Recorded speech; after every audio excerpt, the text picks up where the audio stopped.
हरे कृष्णा कृष्णा कृष्णा हरे हरे, हरे राम राम राम हरे हरे।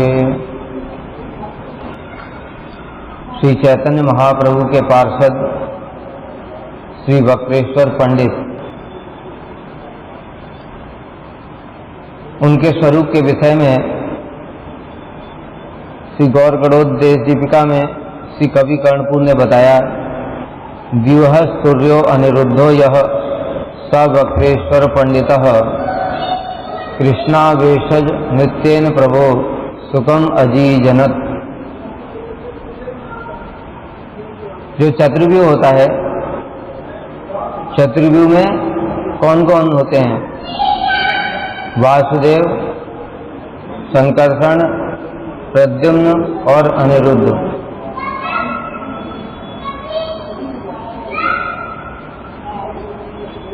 ब्रज में कृष्ण और बलराम होते हैं। फिर जो मथुरा है वहां पर भी कृष्ण है, लेकिन उनका अभिमान होता है क्षत्रिय का।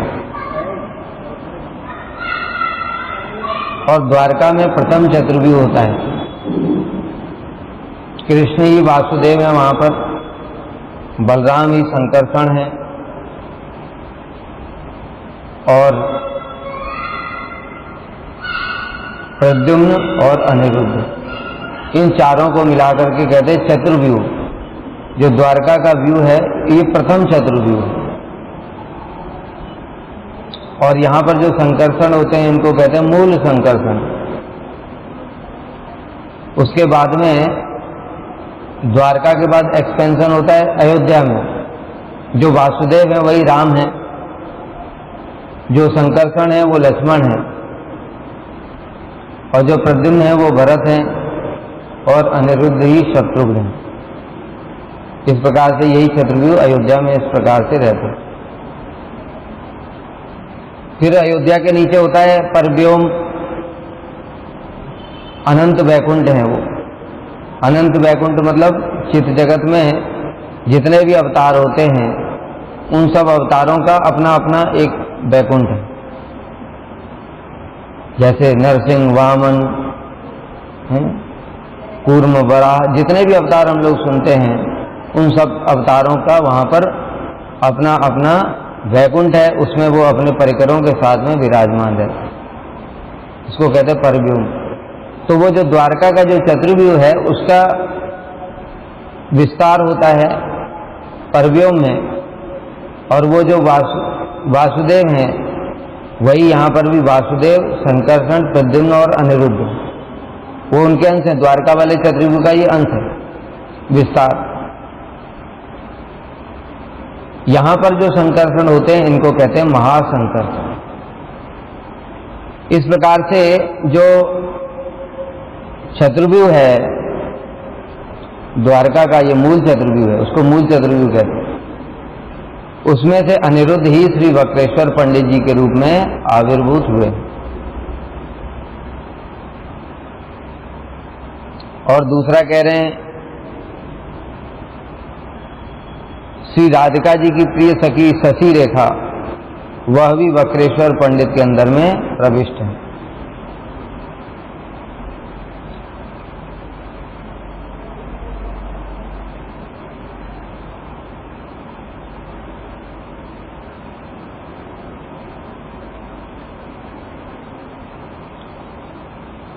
श्री वक्रेश्वर पंडित जी का आविर्भाव त्रिवेणी के निकट गुप्तीपाड़ा में हुआ था कृष्ण पंचमी को।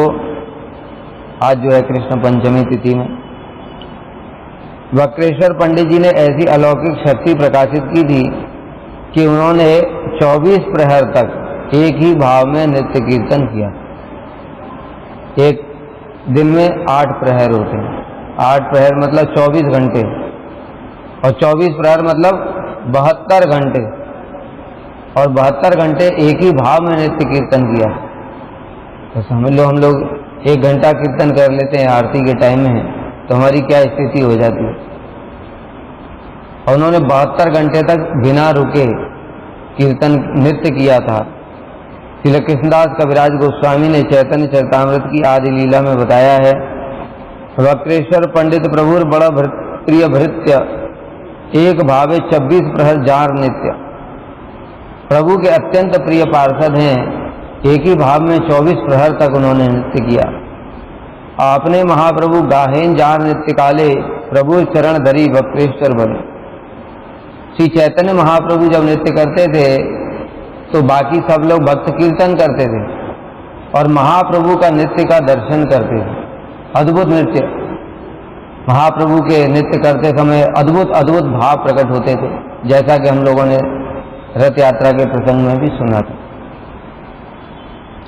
लेकिन वक्रेश्वर पंडित की ऐसी महिमा है, जब वक्रेश्वर पंडित नृत्य करते हैं तो महाप्रभु नृत्य बंद कर देते हैं और कीर्तन शुरू कर देते हैं, और वक्रेश्वर पंडित के नृत्य को महाप्रभु स्वयं दर्शन कर रहे हैं। क्या अद्भुत नृत्य!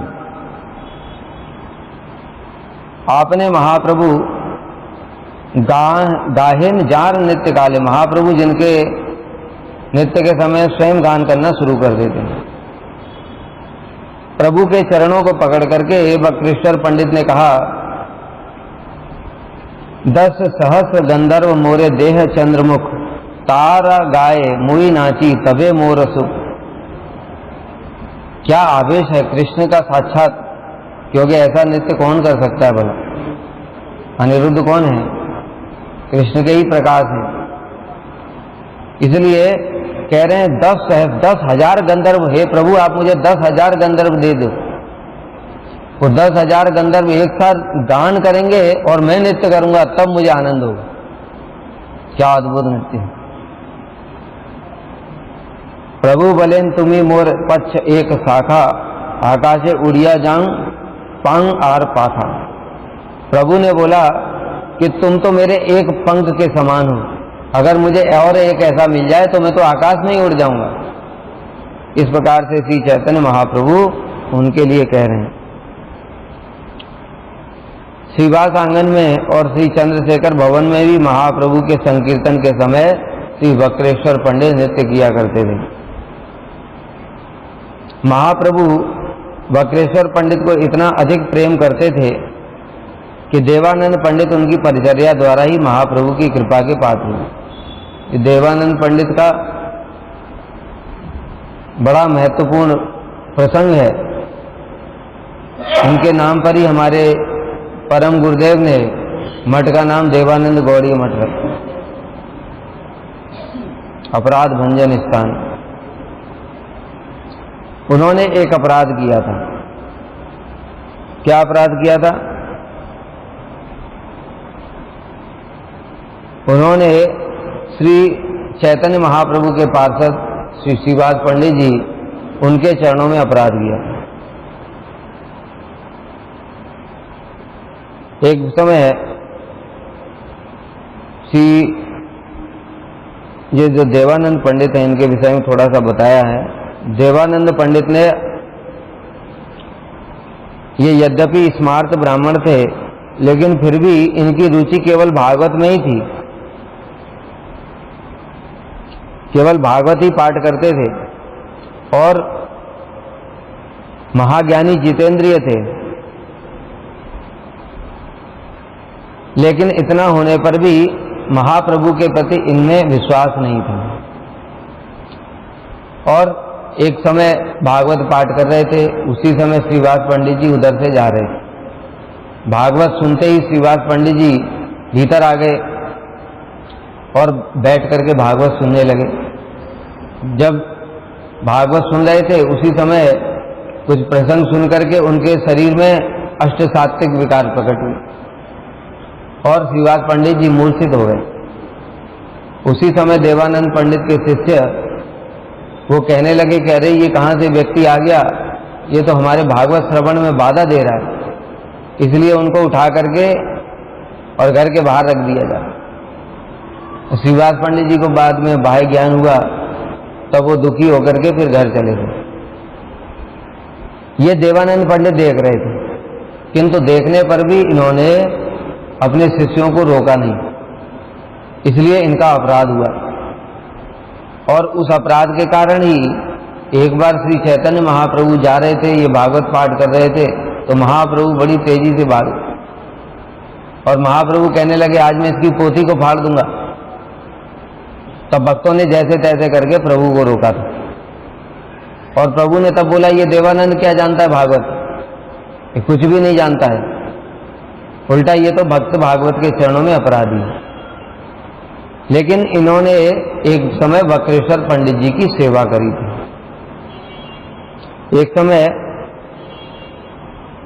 एक ब्राह्मण ने वैष्णव अपराध के प्रायश्चित के विषय में श्री चैतन्य महाप्रभु से जिज्ञासा करी। तब श्री चैतन्य महाप्रभु ने उत्तर दिया, सुन द्विज विष करी जे मुके भक्षण, सही मुके करी जबे अमृत ग्रहण। हे ब्राह्मण सुनो, जिस मुख से अगर कोई विष खा लेता है, अब विष खा लिया तो मरेगा ही मरेगा, अब बचना चाहता है तो क्या उपाय है, उसी मुख से अमृत खाना पड़ेगा। तो यहां पर विष क्या है, अपराध। अपराध विष भी नहीं है, विष तो बहुत अच्छा है। क्यों, विष तो केवल एक शरीर को ही नष्ट करेगा, आत्मा तो अमर है, इसलिए वो एक शरीर को छोड़ के दूसरे शरीर में प्रवेश कर जाएगी।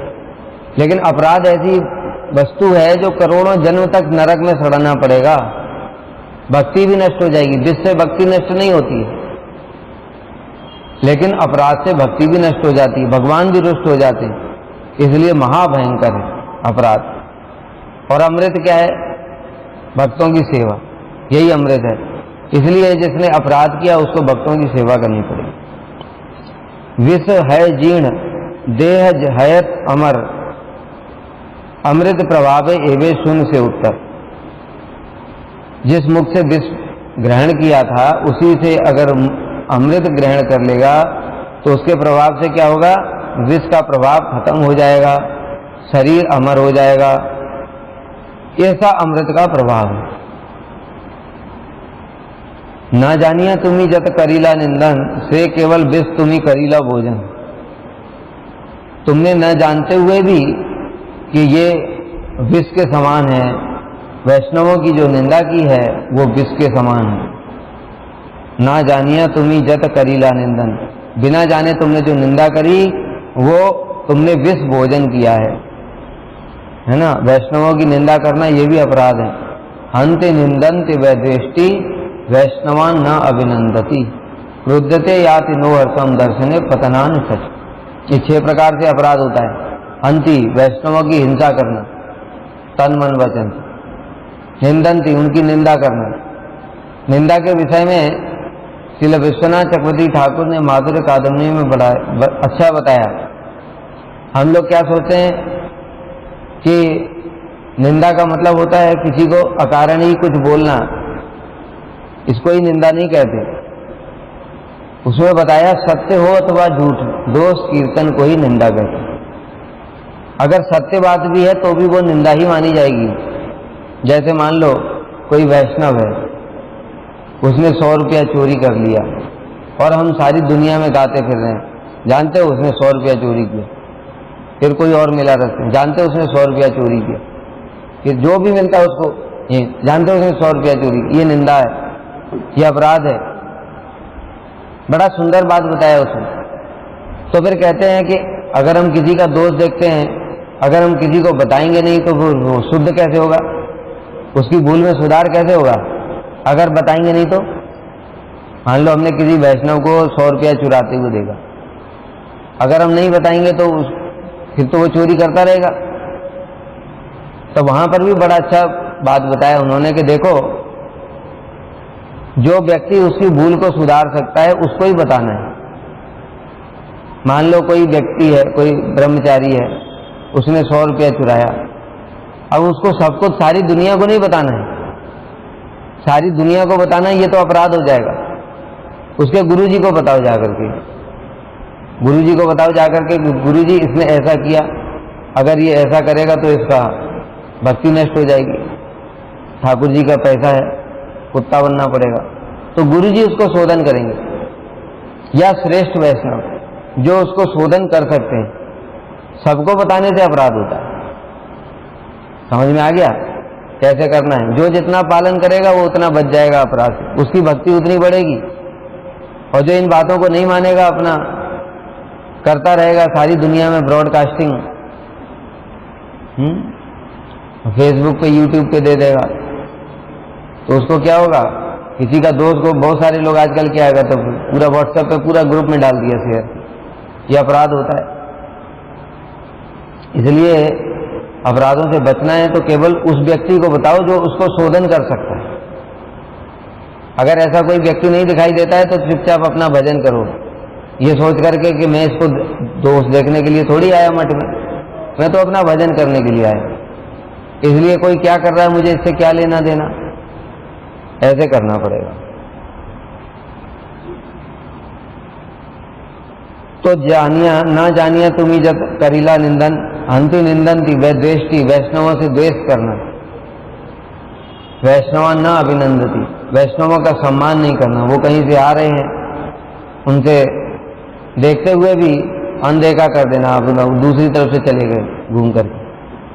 क्रुद्ध थे, उन पर क्रोध करना, उनको देख करके हर्षित नहीं होना, ये सब 6 पतन के कारण ये अपराध है। इसलिए प्रभु ने कहा कि तुमने निंदा करी है न जान करके, इसलिए तुमने विष भोजन किया। परम अमृत एवे कृष्ण गुण नाम, निर्वधि सही मुखे कर तुम्ही पान। अब क्या करो, सुनो प्रायश्चित क्या है। प्रायश्चित है, वैष्णव अपराध किया तो पहला प्रायश्चित तो ये होता है कि जिस वैष्णव के चरण में अपराध किया उससे जाकर के क्षमा मांगनी पड़े। लेकिन हमारे अंदर तो इतना अभिमान है, हम किसी के आगे क्यों झुके, वही तो गलत था, हम तो सही थे। इस प्रकार की भावना है, इस प्रकार की भावना से भक्ति में प्रगति नहीं होगी। ना धर्मम ना अधर्मम, सही गलत को छोड़ना पड़ेगा। अगर वैष्णवों को कष्ट हो गया तो सही गलत फिर भगवान नहीं देखते हैं, ये विचार है। इसलिए क्या करना पड़ेगा, निर्वधि सही मुखे कर तुम्ही पान, परम अमृत एवे कृष्ण। अमृत क्या है? अमृत है कृष्ण का नाम। तो पहले तो उस वैष्णव के चरणों में क्षमा याचना करनी पड़ेगी। अगर वो क्षमा कर देते तो ठीक है, नहीं तो फिर उनकी सेवा करनी पड़ेगी। सेवा करने से वैष्णव संतुष्ट हो जाते, अपने आप क्षमा कर देते हैं। अगर मान लो क्षमा भी नहीं करते तब भी, फिर क्या करेंगे? फिर अंतिम उपाय है हरि नाम। या फिर वैष्णव अप्रकट हो गए, हमने किसी के चरणों में अपराध किया था, अप्रकट हो गए, या कहीं ऐसी जगह चले गए कि हम वहां नहीं पहुंच सकते, तब अंतिम उपाय बचता है हरि नाम। इसलिए फिर हरि नाम करना पड़ेगा, और वो भी कैसे? प्रायश्चित के साथ। प्रायश्चित के साथ रोते हुए हरि नाम करना पड़ेगा कि मैंने वैष्णवों का अपराध क्यों किया, मेरी भक्ति नष्ट हो जाएगी, है ना। और इसका कितने सारे साक्षात प्रमाण हैं। इसलिए भक्ति विचार आया और गोसाई महाराज जी के पास में एक व्यक्ति आया। वो व्यक्ति कहने लगा कि महाराज मेरा 2-3 दिन के बाद में ऑपरेशन होना है, वो अंगूठा काट देंगे। डॉक्टर ने बताया ये इन्फेक्शन हो गया है उसमें अंगूठे में, तो अंगूठा काटेंगे। तो महाराज जी ने, वो तो साधारण नहीं है इसलिए पहचान लिया, और महाराज जी ने कहा तुमने निश्चित रूप से वैष्णव अपराध किया। जब ऐसे बताया और बोला कि तुम याद करो किसके चरणों में अपराध किया, तो उसको याद आ गया। उसने कहा हाँ महाराज अपराध तो हुआ। तो फिर कहने लगे कि देखो जिनके चरणों में अपराध हुआ उनसे जाकर के क्षमा मांगो। तो वो कहने लगा व्यक्ति, वो तो चले गए, वो तो चले गए। तब महाराज जी ने बताया कि जहां पर उनका अंतिम संस्कार हुआ वहां पर जाओ और वहां पर जाकर के रोते हुए क्षमा मांगो। तो फिर वो व्यक्ति वहां पर गया जहां उनका अंतिम संस्कार हुआ था, वहां पर उन वैष्णवों को स्मरण करते हुए क्षमा मांगी।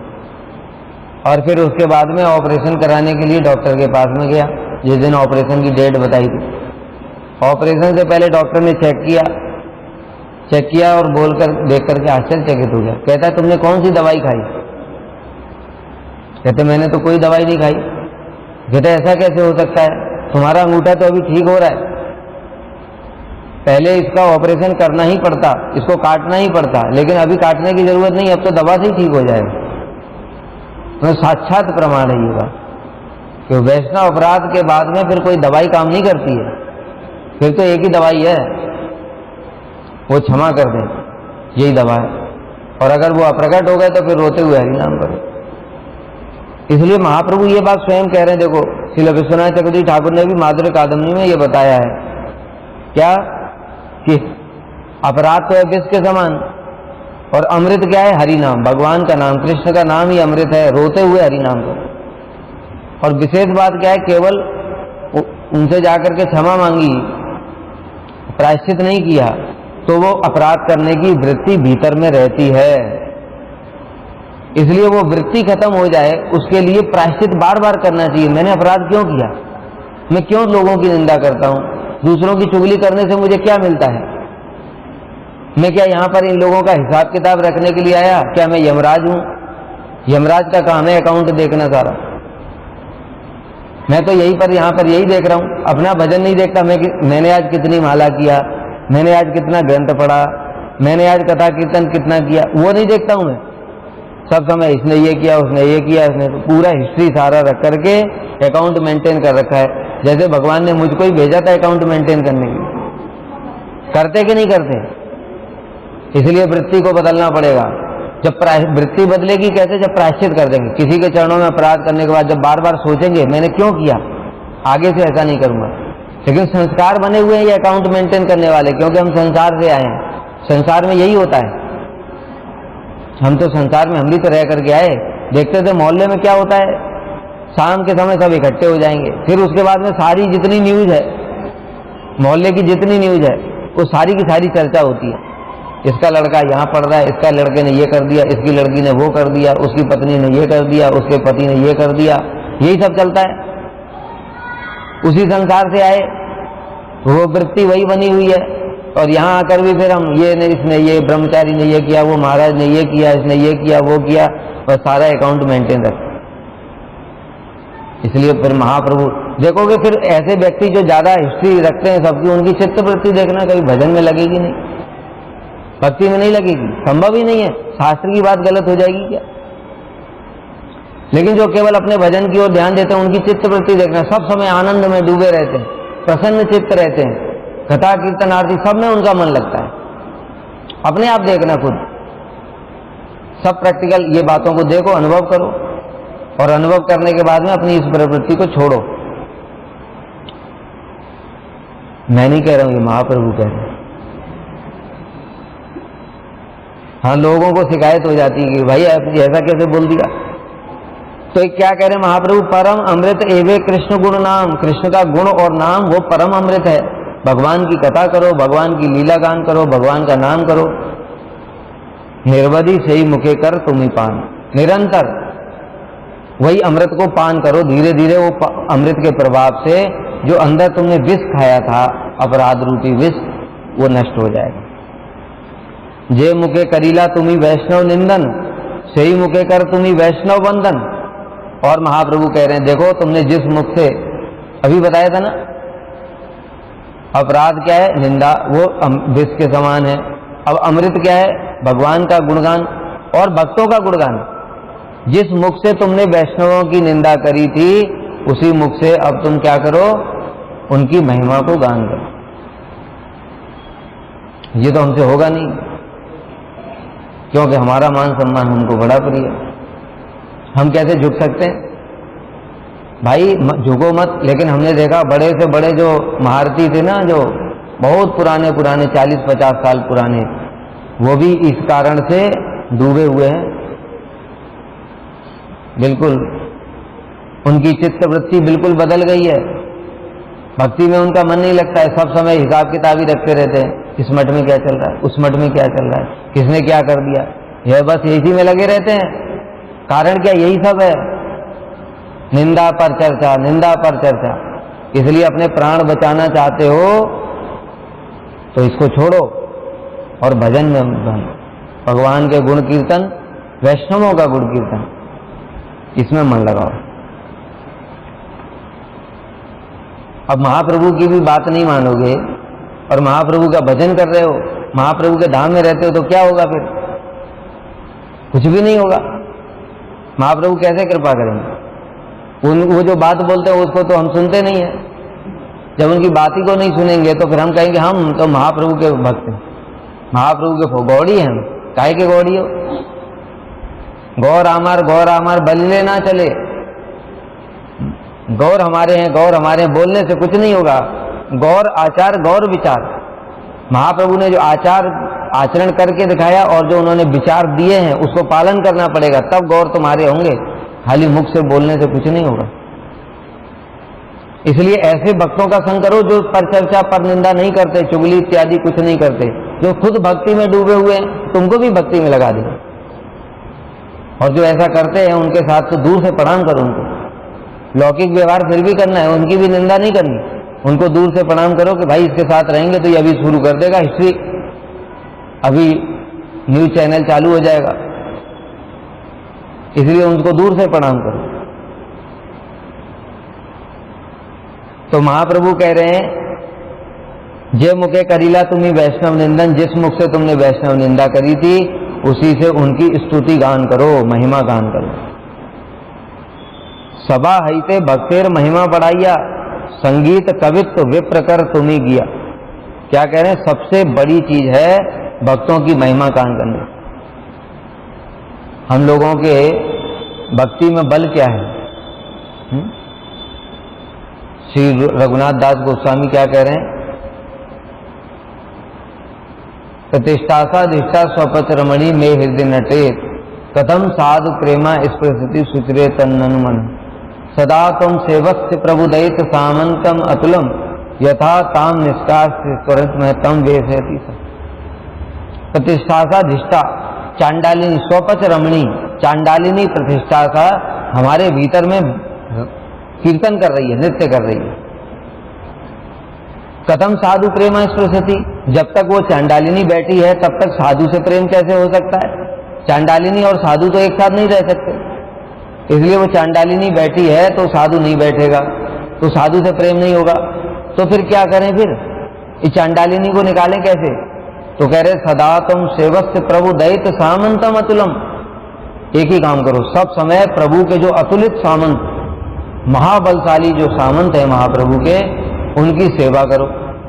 उनकी हम क्या सेवा कर सकते हैं? बकरेश्वर पंडित तो चले गए, विश्वनाथ चक्रवर्ती ठाकुर भी चले गए, गुरुजी भी चले गए, प्रभुपाद भी चले गए, क्या सेवा करें? तो उनका गुणगान करो, यही सेवा है। उनकी महिमा को कीर्तन करो और उन्होंने जो आचरण करके दिखाया उसको स्मरण कर करके बार बार उसको कोशिश करो करने की, यही सेवा है। हम महापुरुषों की सेवा नहीं कर सकते। बद्धजीव क्या सेवा करेगा? बद्धजीव को सेवा नहीं कर सकता। हम लोग अभिमान कर रहे हैं ना, हम गुरु जी की सेवा कर रहे हैं, हम ठाकुर जी की सेवा कर रहे हैं, नहीं कर सकते। वो उसको सेवा मान लेते हैं और कृपा कर देते हैं। जो जिसका भगवान के साथ संबंध नहीं हुआ वो कभी भी सेवा नहीं कर सकता। जिसका गुरु के साथ संबंध नहीं है वो सेवा नहीं कर सकता। सेवा संबंध से शुरू होती, हमारा कोई संबंध ही नहीं है, लेकिन वो हम पर कृपा करने के लिए जगत में आए, इसलिए हम जो थोड़ा बहुत कुछ कर रहे हैं चेष्टा, उसको वो सेवा मान लेते हैं कि हाँ हाँ ये बहुत अच्छी सेवा कर रहा है, लो मैं कृपा कर देता हूं, बस भक्ति हो जाती। इसलिए सदा तुम सेवस्य प्रभु दयित सामंतम अतुलम। ये जितने भी महाजन है, जब इनकी तिथियां आती हैं उनकी महिमा कीर्तन करना चाहिए, उनके चरित्र को बार बार पढ़ना चाहिए, स्मरण करना चाहिए और आचरण करने का प्रयास करना चाहिए, यही सेवा है। फिर कि उससे क्या होगा? यथा ताम निष्कास से त्वरित में तम वेशयति। फिर वो क्या करेंगे? जब अपनी सेवा से प्रसन्न हो जाएंगे महापुरुष, तो हमारे हृदय में जो चांडालिनी है प्रतिष्ठा, उसको निकाल करके भगा देंगे और उसमें फिर साधुओं का प्रति प्रेम को जागृत करें। यही कह रहे हैं, सभा आईते भक्तेर महिमा बढ़ाइया। सबसे श्रेष्ठ है भक्त की महिमा। भगवान के भी गुण कीर्तन करने से भक्त की गुण कीर्तन करना हमारे लिए ज्यादा लाभदायक। सिद्धिर भवती वानेति संशयो अच्युत सेविनाम, निसंशय तद्भक्त परिचर्या रतात्मा। कृष्ण यश परानंद अमृते तोमार, निंदा विष जत सब करीब संहार। कृष्ण का यश, गुण, नाम, रूप, लीला इत्यादि अमृत है, ये निंदा रूपी विष को संहार कर देगा, उसके प्रभाव को नष्ट कर देगा। यही सत्य कही तो मां सवारे केवल, ना जानिया निंदा जेवा करीला सकल। ये तुमसे सत्य बात कह रहा हूं, इसलिए न जानते हुए तुमने जो निंदा कर दी है, अब ये काम करो, नहीं तो बड़ा दिक्कत है। आर यदि निंद कर्म कबू ना आचरे, निरंतर विष्णु वैष्णवे स्तुति कर। और एक बात में सावधान कर रहे हैं कि देखो, अब जो गलती से कर दिया तो ठीक, कोई बात नहीं, आगे से नहीं करना। इसलिए क्या है, अपराध हो जाए तो फिर उसके लिए प्रायश्चित करना है, फिर ये भी करना है कि आगे से नहीं करूंगा। अगर बार बार करता रहेगा तो फिर महाप्रभु फिर क्षमा नहीं करते हैं। निरंतर विष्णु वैष्णवेर स्तुति करे। और महाप्रभु ने स्वयं बोल दिया, दो स्तुतियां करनी दो लोगों की, विष्णु की और वैष्णवों की, भगवान की और भगवान के भक्तों की महिमा गान करनी है, और दोबारा फिर अपराध नहीं करना है। यही सकल पाप बुझे, यही से उपाय, कोटि प्रायश्चित अन्यथा नहीं जाए। और महाप्रभु ने स्पष्ट बोल दिया, दूसरा कोई भी प्रायश्चित करते रहो, करोड़ों करोड़ों, गंगा जी में नहा लो। वो जो बताया ना, जिसका अंगूठा कटने वाला था, वो गंगा जी में नहा ले, चाहे किसके भी कुछ भी कर ले, दर्शन कर ले, लेकिन वो पाप नष्ट नहीं होगा, अपराध नष्ट नहीं होगा।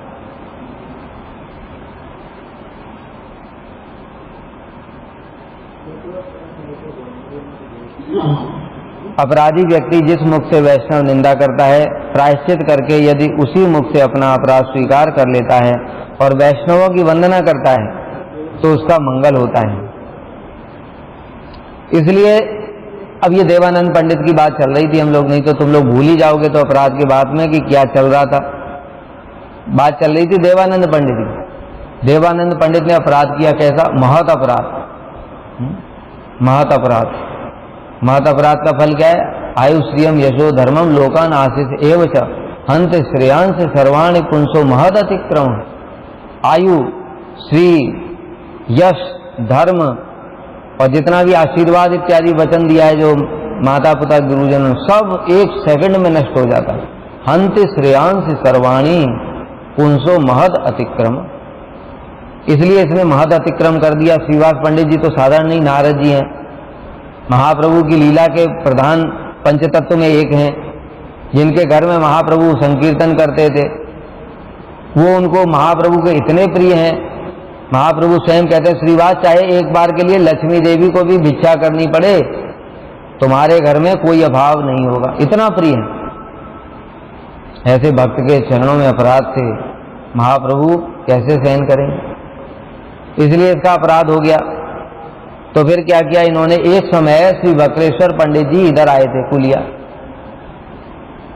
यहां पर वक्रेश्वर पंडित ने नृत्य किया था, 6 घंटे तक नृत्य करते रहे लगातार। बताए ना, वो तो भावाविष्ट हो जाते एक बार, स्वयं कृष्ण ही उनके अंदर में प्रवेश करके नृत्य करते हैं।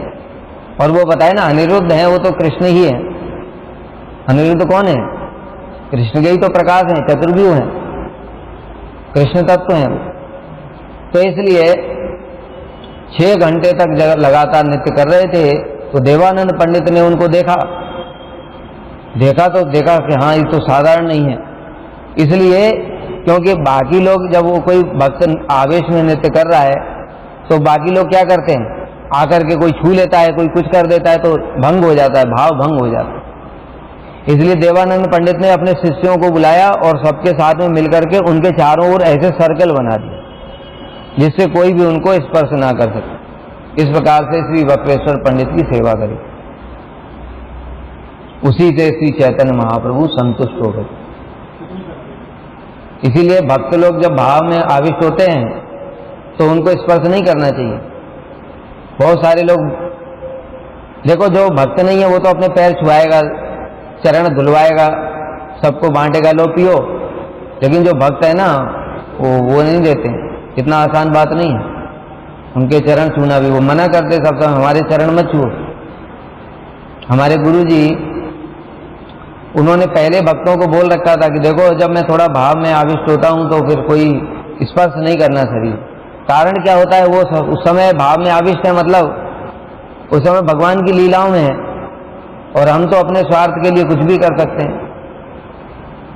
एक समय हमारे एक प्रभु जी हैं, और गुरुजी भाव में आविष्ट होकर के नृत्य कर रहे थे और उन्होंने सोचा कि वाह गुरुजी तो इस समय भावाविष्ट हैं, इस समय उनके चरण छू लूंगा तो मेरा उद्धार हो जाएगा। स्वार्थी जीव और गुरुजी के चरण छूने पहुंच गए और बस गुरुजी का भाव भंग हो गया, गुरुजी एक लात मारी।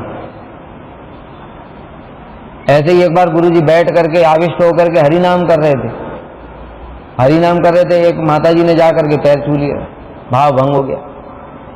इसलिए देखना चाहिए वैष्णवों को वो किस भाव में हैं। हम सोचते पैर छूने से क्या उनको क्या मिलेगा, अपने स्वार्थ के लिए दूर से प्रणाम करो, पैर छूने की जरूरत नहीं है, दूर से प्रणाम करो, उससे उल्टा उनका भाव भंग हो जाता है, अपराध हो जाता है। ये हम सोचते हम पे कृपा हो जाएगी, नहीं कृपा नहीं होगी, भाव भंग हो जाता है, वो अपराध होता है। इसलिए जो भक्ति करना चाहता है उसको इन सब बातों को समझेगा। वैष्णवों की संतुष्टि ही भक्ति है। वो अगर पैर छुआने में संतुष्ट हैं तो पैर छुओ, अगर वो कहते पैर मत छुओ तो वह मत छुओ, जिसमें वो संतुष्ट है वही भक्ति है। लेकिन हम क्या करते हैं, अपनी इच्छा को उन पे थोपते, नहीं हमको तो ये अच्छा लगता है हम तो यही करेंगे, ये भक्ति नहीं, इससे ही अपराध होते हैं। इसलिए वक्रेश्वर पंडित चैतन्य प्रिय पात्र ब्रह्मांड पवित्र जार स्मरण ही मात्र। वक्रेश्वर पंडित कौन है? महाप्रभु के अत्यंत प्रिय पात्र हैं, जिनका स्मरण करने से ब्रह्मांड भी पवित्र हो सकता है। निर्वधि कृष्ण प्रेम विग्रह विह्वल जान नित्य देवासुर मोहित सकल। सब समय कृष्ण के प्रेम में व्याकुल रहते हैं, आविष्ट रहते हैं, जिनका नित्य देख करके देवासुर मोहित, देव असुर सब मोहित हो जाते। अरे औरों की तो बात छोड़ो, स्वयं कृष्ण श्री चैतन्य महाप्रभु वो स्वयं उनको अपना नृत्य छोड़ करके उनका नृत्य देखना शुरू कर देते हैं। ऐसे श्री वक्रेश्वर पंडित की महिमा। तो इसलिए देवानंद पंडित के सामने महाप्रभु जब फिर कुलिया आए थे, उस समय देवानंद पंडित के ऊपर कृपा करी थी। तब महाप्रभु ने कहा था, प्रभु भले तुम्ही जैसे विला वक्रेश्वर। प्रभु ने कहा तुमने जो वक्रेश्वर की सेवा करी, अतएव हिला तुम हमार गोचर, इसलिए तुम मेरे गोचर हुए हो, अन्यथा भगवान देखते नहीं किसी की ओर।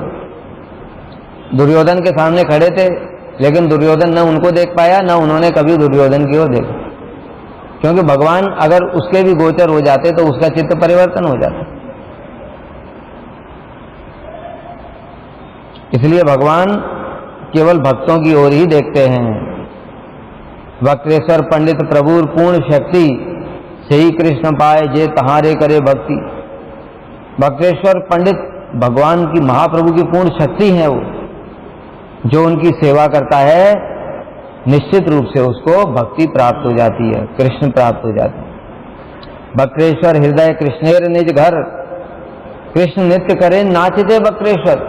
अरे वक्रेश्वर पंडित कोई साधारण नहीं है, कृष्ण का घर, उनका हृदय कृष्ण का घर है। जब हम लोग सुनते हैं ना, तुम्हारे हृदय सदा गोविंद विश्राम, तो गोविंद उनके घर में हृदय में विश्राम करते हैं, इसलिए वो गोविंद का घर है, उनका हृदय नहीं है, गोविंद का घर है और गोविंद उसमें विश्राम करते हैं कृष्ण। और जब कृष्ण की इच्छा होती नाचने की, तो कृष्ण अंदर में, भीतर में कृष्ण नृत्य कर रहे हैं, इतना आनंद हो रहा है, उल्लास हो रहा है, भीतर में कृष्ण नृत्य कर रहे हैं, बाहर में वक्रेश्वर नृत्य कर रहे हैं। तो वास्तव में कृष्ण ही वक्रेश्वर के माध्यम से नृत्य कर रहे हैं। जे जे ते स्थाने यदि वक्रेश्वर संग है, से स्थाने सर्वतीर्थ श्री वैकुंठ में। महाप्रभु कह रहे हैं जिस स्थान पर वक्रेश्वर जैसे भक्तों का संग होता है वही स्थान वैकुंठ है। बताए ना, नाहम बसामि वैकुंठे योगिनाम हृदय न च मद्भक्ता यत्र गायन्ति तत्र तिष्ठामि नारे। सोने के लिए तकिया दे दें एक।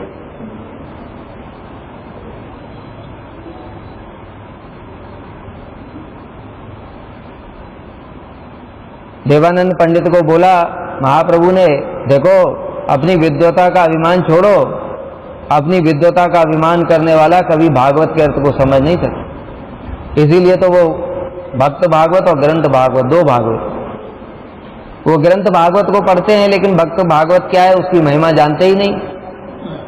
इसलिए बताया जाओ भागवत पढ़ो वैष्णव स्थान।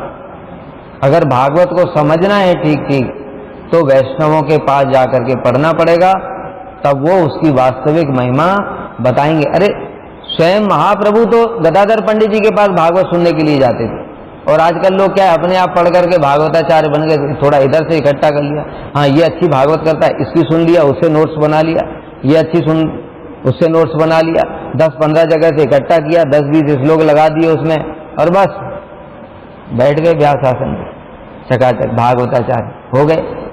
बोलने से हो जाएगा? भागवत कौन समझ सकता है? जिसके ऊपर भक्तों की कृपा हो, उसके हृदय में भागवत प्रकाशित होगा। भागवत को सीख करके तो स्कूल में बहुत सारे स्कूल हैं, वृंदावन में जाओ, पढ़ करके आ जाओ, अपने आप कुछ दिनों में भागवत, थोड़ी गला भी मधुर है, कीर्तन भी साथ में लगा दी, बहुत सारे लोग ऐसे भागवत कर रहे हैं, 10 लाख 11 लाख। इससे भागवत नहीं होता है भाई, जिनका जीवन ही भागवत है। मतलब क्या? जो सब समय भागवत के रस में डूबे रहते हैं। भागवत में खुद ही बता दिया, धर्म प्रोज्यत कहते वो अत्र परमो निर्मत्सराणाम सताम। ये भागवत किसके लिए है? परम निर्मत्सर साधुओं के लिए है ये, इस पर सबका अधिकार नहीं है। अरे साक्षात वेद व्यास जी जो भगवान के अवतार हैं, उन्होंने पता है उनके 4 प्रधान शिष्य थे,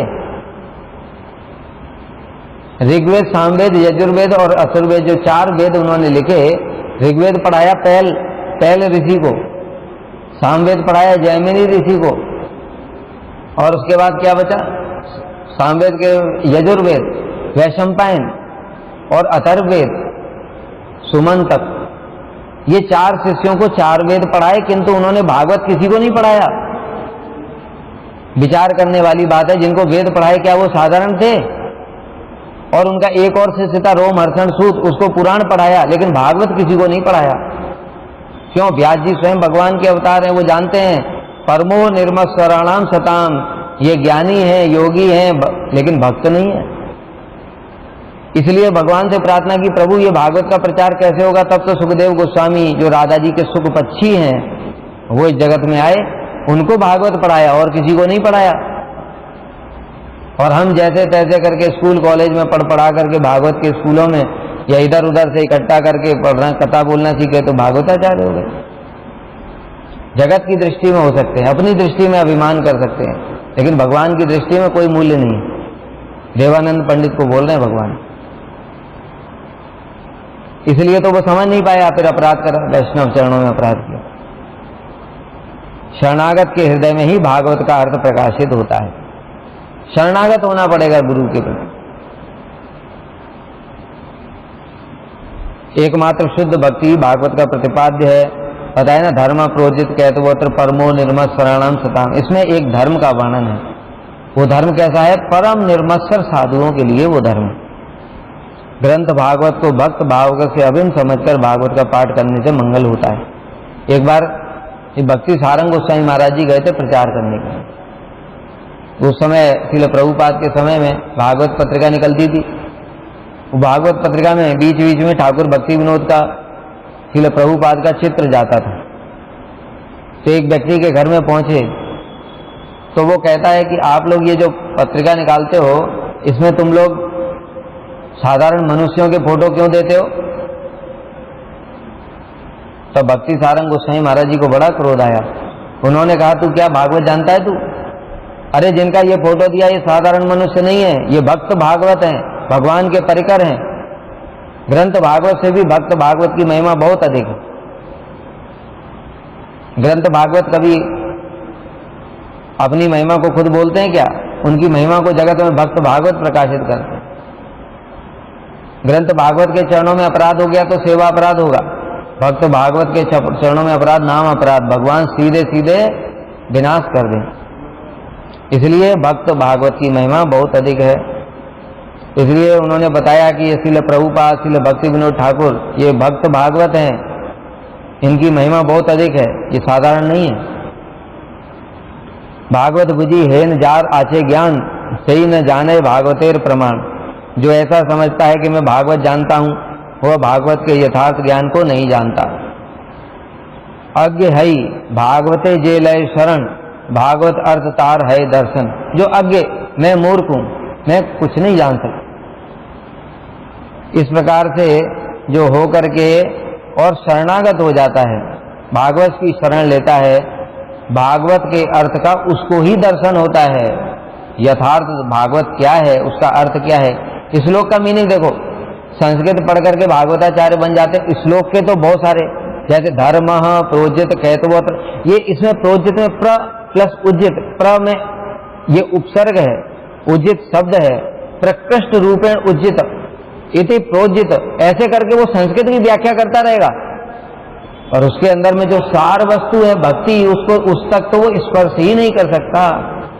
इसलिए वो उसकी स्थिति कैसे है, जैसे बोतल के अंदर में मधु भरा हुआ है और चींटी चारों ओर घूमे जा रही है, घूमे जा रही है, घूमे जा रही है, एक कल्प तक भी घूमेगी तो क्या शहद मिलेगा उसको?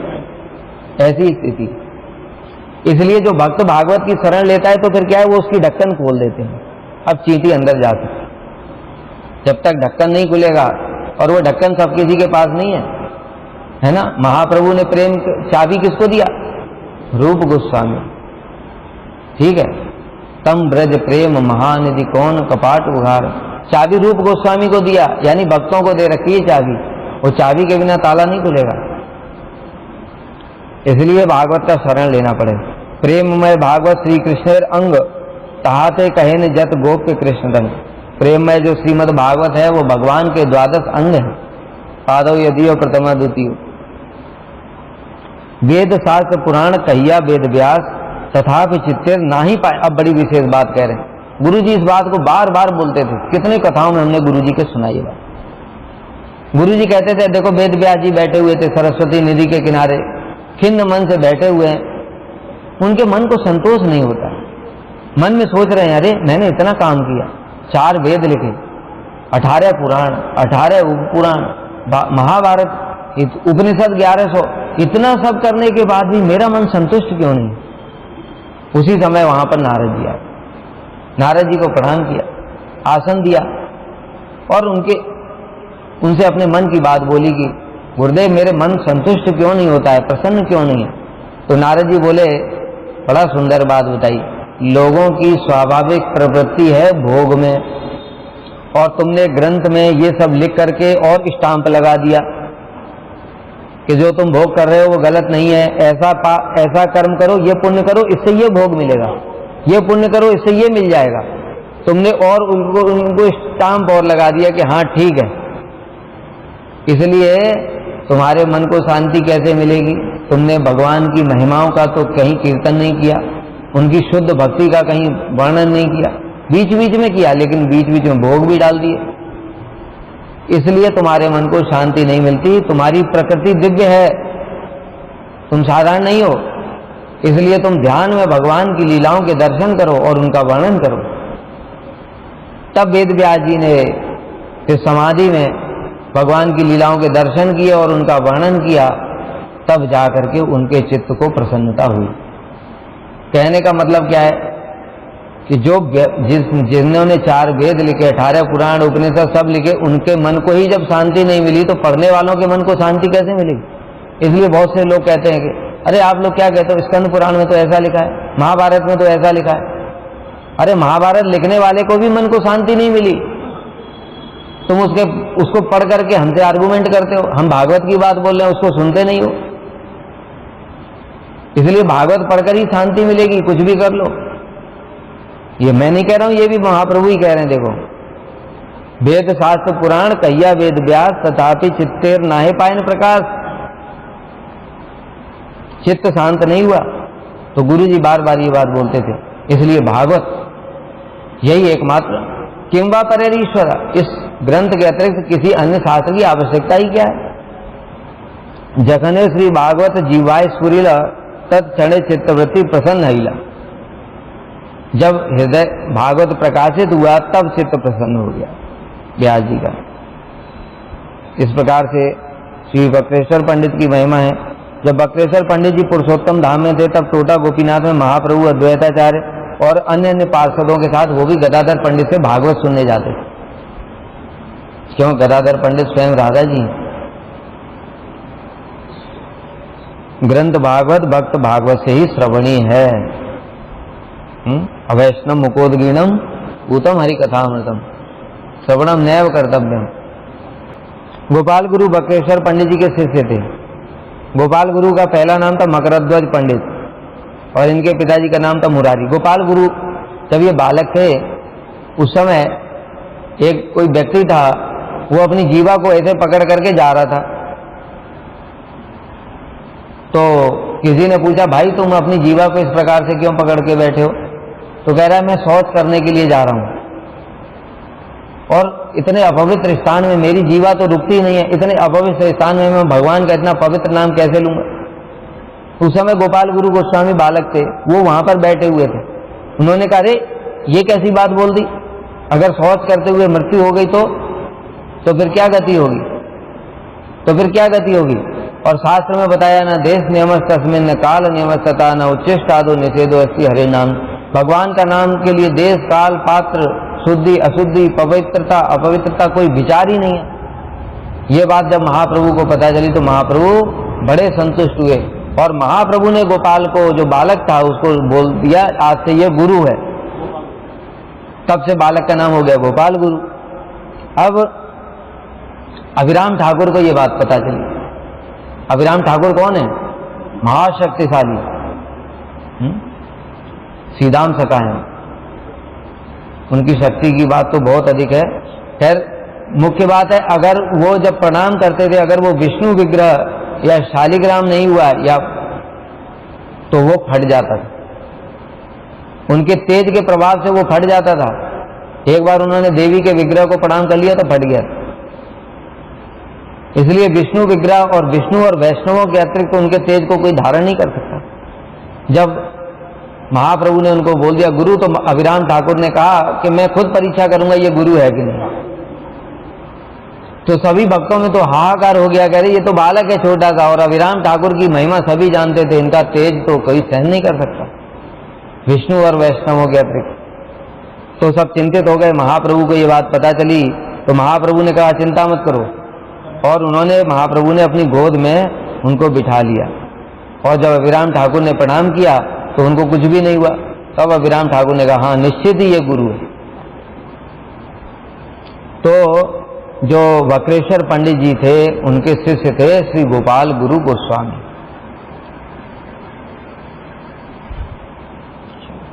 पुरी में रथ यात्रा के समय जब रथ के आगे 7 संप्रदाय, रथ के आगे 4 संप्रदाय होते थे, 4 मंडली, एक मंडली लेफ्ट में, एक मंडली राइट में और एक पीछे की ओर, 7 संप्रदाय होते थे। तो उसमें से चतुर्थ संप्रदाय के मूल कीर्तनीय गोविंद घोष थे। कौन गोविंद घोष? अग्रदीप वाले गोविंद घोष, जिन्होंने गोपीनाथ जी को प्रकाशित किया। और नर्तक थे वक्रेश्वर पंडित। वक्रेश्वर पंडित जी प्रधान नर्तक थे। इस प्रकार से श्री वक्रेश्वर पंडित की महिमा है। बोलो श्री वक्रेश्वर पंडित की जय।